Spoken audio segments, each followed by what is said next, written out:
નમસ્કાર. દિવસભરના તાજા સમાચારોમાં તમારું સ્વાગત છે. તમારી સાથે હું છું પિનલગીરી ગોસ્વામી. સમાચારો વિસ્તારથી જાણીએ એ પહેલા મહત્વના સમાચારો ઉપર એક નજર. નમસ્કાર મિત્રો. આજે તારીખ 4 માર્ચ 2025 છે. મહત્વની હેડલાઇન્સ ઉપર નજર નાખીએ તો દારૂની ભરેલી થાર 19માં પકડાઈ છે. આગળ વાત થશે. અમદાવાદ મ્યુનિસિપલ કોર્પોરેશને ડિમોલેશન તો કર્યો પણ કાટમાળ ન હટાવતા હાલાકીનો સામનો. આંગડિયા પેઢીઓને લૂંટવાનો પંજાબની ગેંગનો પ્લાન ફેલ થયો છે. અયોધ્યામાં વીઆઈપી દર્શનના નામે લાખોની છેતરપિંડી કરવામાં આવી રહી છે. રાજ્યમાં કાળઝાળ ગરમીએ જમાવ્યું છે જોર. બીઆરટીએસ ટ્રેકમાં ઘૂસી જતા હોવાથી 6 વર્ષમાં 1551 અકસ્માત, 32 લોકોના થયા છે મોત. વાવાઝોડા સાથે વરસાદની આગાહી કરવામાં આવી છે. બુલેટ ટ્રેનનું સ્ટેશન સીધી શહેરની જાળીની થીમ ઉપર બનશે. વાત છે સાબરમતી રેલવે સ્ટેશનની. ત્યારે આગળ વાત થશે ગ્રામ પંચાયત ચૂંટણીને લઈને મોટા સમાચાર સામે આવ્યા છે. આગળ વાત થશે સ્ટેડિયમ પહોંચતા પહેલાં જ કમર તૂટવાનો ભય છે. વાત છે વડોદરાની. આગળ વાત થશે હાર્દિક પટેલને અત્યાર સુધીની સૌથી મોટી રાહત મળી છે. ત્યારે વાત થશે બોટાદમાં ખનીજ ચોરી ઝડપાઈ છે. ભૂમાફિયામાં ફફડાટ ફેલાયો છે. આગળ વાત થશે ચાલુ પરેડમાં પોલીસ કર્મીને એટેક આવતા મોત થયું છે. ત્યારે વાત થશે આદિવાસી સમાજને સાંસદે કરી છે અપીલ. હવે મિત્રો સમાચારો વિસ્તારથી. દાહોદના હાથીદરા ગામે આદિવાસી સમાજનું મહાસંમેલન યોજાયો, જેમાં આદિવાસી સમાજને સાંસદ જસવંતસિંહ ભાભોર અને પ્રધાન કુબેર ડિંડોરે અપીલ કરી હતી. દીકરીના લગ્નમાં દહેજ, દારૂ અને ડીજેના ખોટા ખર્ચા ન કરો, એટલા રૂપિયા બચાવો અને આદિવાસી સમાજની સંસ્કૃતિ પ્રમાણે લગ્ન કરાવો, એવી અપીલ જાહેર મંચ ઉપર કરવામાં આવી. દહેજ પ્રથા ઉપર પ્રતિબંધ કરીને સમૂહ લગ્નનું આયોજન કરવામાં આવતું હોય છે. મિત્રો, અન્ય મહત્વના સમાચારની વાત કરીએ તો ચાલુ પરેડમાં પોલીસ કર્મીને એટેક આવતા મોત. અમદાવાદ શહેર પોલીસમાં ફરજ બજાવતા પોલીસ કર્મીનું ચાલુ પરેડ દરમિયાન હાર્ટ એટેક આવતા મોત થયું છે. પોલીસ કોન્સ્ટેબલને છાતીમાં દુખાવો થતાં ઘટના સ્થળે પોલીસ કર્મીઓ દ્વારા CPR આપીને જીવ બચાવવાનો પ્રયાસ કરવામાં આવ્યો હતો, પરંતુ નિષ્ફળતા મળતા તેનું મૃત્યુ થયું છે. વટવા GIDC પોલીસ કર્મીનું અર્જુનસિંહનું મોત થતાં પોલીસ બેડામાં શોકની લાગણી છવાઈ ગઈ છે. મિત્રો, અન્ય મહત્વના સમાચારની વાત કરીએ તો બોટાદમાં ખનીજ ચોરી ઝડપાઈ, ભૂમાફિયામાં ફફડાટ ફેલાયો.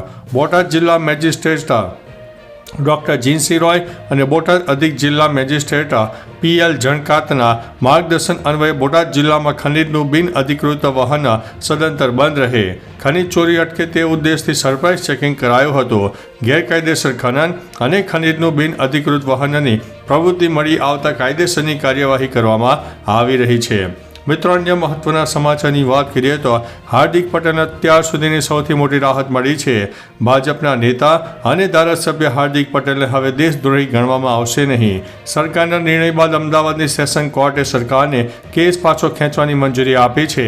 કેસ પાછો ખેંચવાની પ્રક્રિયા ટૂંક સમયમાં પૂરી થશે. હાર્દિક પટેલની સાથે તેમના અન્ય સાથીદારોને પણ આમાં રાહત મળી ગઈ છે. આ કેસ પાટીદાર આંદોલન દરમિયાન નોંધવામાં આવ્યો હતો. મિત્રો, અન્ય મહત્વના સમાચારની વાત કરીએ તો સ્ટેડિયમ પહોંચતા પહેલાં કમર તૂટવાનો ભય.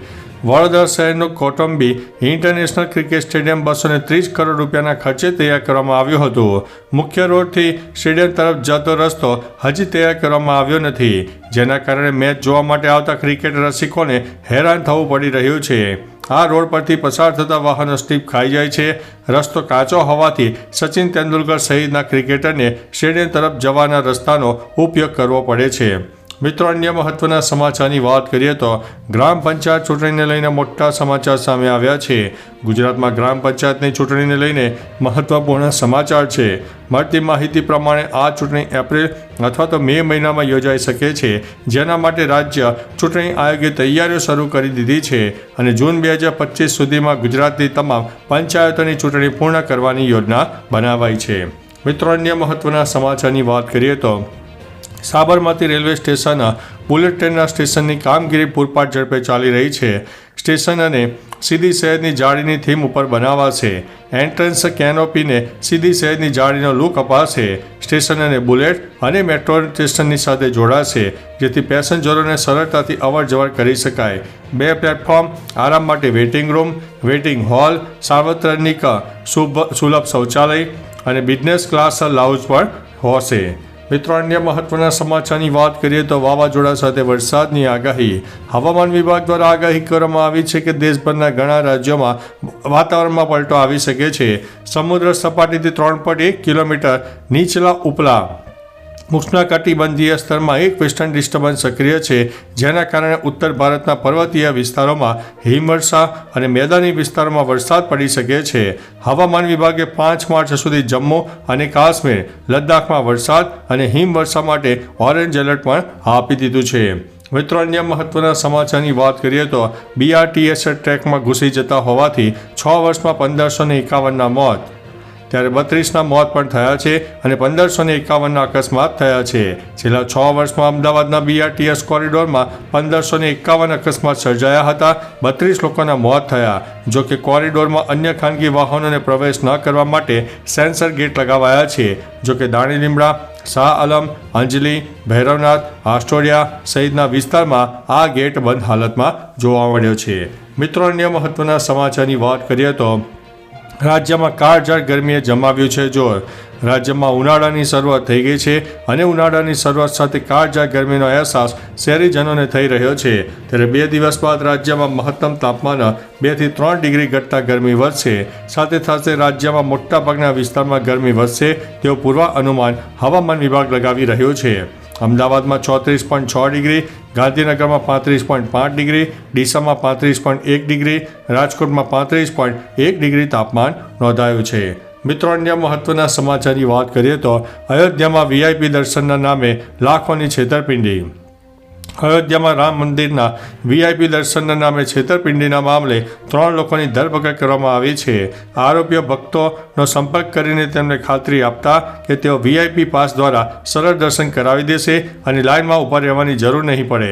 તેના બદલામાં મોટી રકમ વસૂલતા હતા. પોલીસે 3ને ઝડપી લીધા છે અને હવે તપાસ પણ થઈ રહી છે કે આ શખ્સો પાછળ કોઈ મોટી ગેંગ છે કે નહીં. મિત્રો અન્ય મહત્વના સમાચારની વાત કરીએ તો આંગણિયા પેઢીઓને લૂંટવાનો પંજાબની ગેંગનો પ્લાન ફેલ થઈ ગયો છે.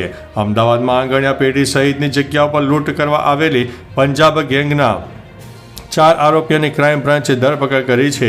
આરોપીઓ પાસેથી પોલીસે 2 પિસ્તોલ, 1 છરો અને 5 કારતૂસ સહિતનો મુદ્દામાલ જપ્ત કર્યો છે. ઝડપાયેલા 4માંથી 2 આરોપીઓ ભૂતકાળમાં અમદાવાદ શહેરમાં નોકરી કરી ચૂક્યા છે, જેથી આંતરરાજ્ય ગેંગના લીડરને સાથે રાખીને લૂંટનો પ્લાન બનાવીને અમદાવાદ આવ્યા હતા. મિત્રો અન્ય મહત્વના સમાચારની વાત કરીએ તો અમદાવાદ મ્યુનિસિપલ કોર્પોરેશને ડિમોલેશન તો કર્યું, પરંતુ કાટમાળ ન હટાવતા હાલાકીનો સામનો કરવો પડી રહ્યો છે. શહેરના પૂર્વ વિસ્તારના કાલિદાસ 4 રસ્તાથી ડબ્બા બજાર સુધી 22 ફેબ્રુઆરીએ અમદાવાદ મ્યુનિસિપલ કોર્પોરેશન દ્વારા ડિમોલેશન કરવામાં આવ્યું. અઠવાડિયાથી ત્યાં મકાનોના તૂટેલા કાટમાળ પડી રહ્યા છે, જેના કારણે રાહદારીઓ તેમજ વાહન ચાલકોને ભારે હાલાકી પડી રહી છે. મ્યુનિસિપાલિટી દ્વારા હજી સુધી કાટમાળ દૂર કરવામાં આવ્યો નથી. મ્યુનિસિપાલિટી દ્વારા ઝડપથી કાટમાળ દૂર કરવામાં આવે તેવી સ્થાનિકો માંગ કરી રહ્યા છે. મિત્રો અન્ય મહત્વના સમાચારની વાત કરીએ તો દારૂની ભરેલી થાર 19માં ઝડપાઈ છે. રાજ્યમાં દારૂબંધી માત્ર કાગળ ઉપર જોવા મળી રહી છે એ વાત નકારી શકાય તેમ નથી. ત્યારે આવી જ એક ઘટના પ્રકાશમાં આવી છે, જેમાં રાજસ્થાનથી દારૂ ભરીને આવેલી થાર કારને સોલા પોલીસે 19 સર્કલ નજીક રોકવાનો પ્રયાસ કર્યો હતો. જોકે પોલીસની નાકાબંધી જોઈને કાર ચાલક થોડે દૂર ગાડી મૂકીને અંધારામાં ભાગી ગયો હતો. હાલ પોલીસે ફરાર કાર ચાલક સામે ફરિયાદ દાખલ કરીને કાર્યવાહી હાથ ધરી છે. તો ચાલો મિત્રો, ફરીથી દેશ અને દુનિયાના સુપરફાસ્ટ સમાચાર લઈને મળતા રહીશો. ત્યાં સુધી અમને રજા આપશો. નમસ્તે.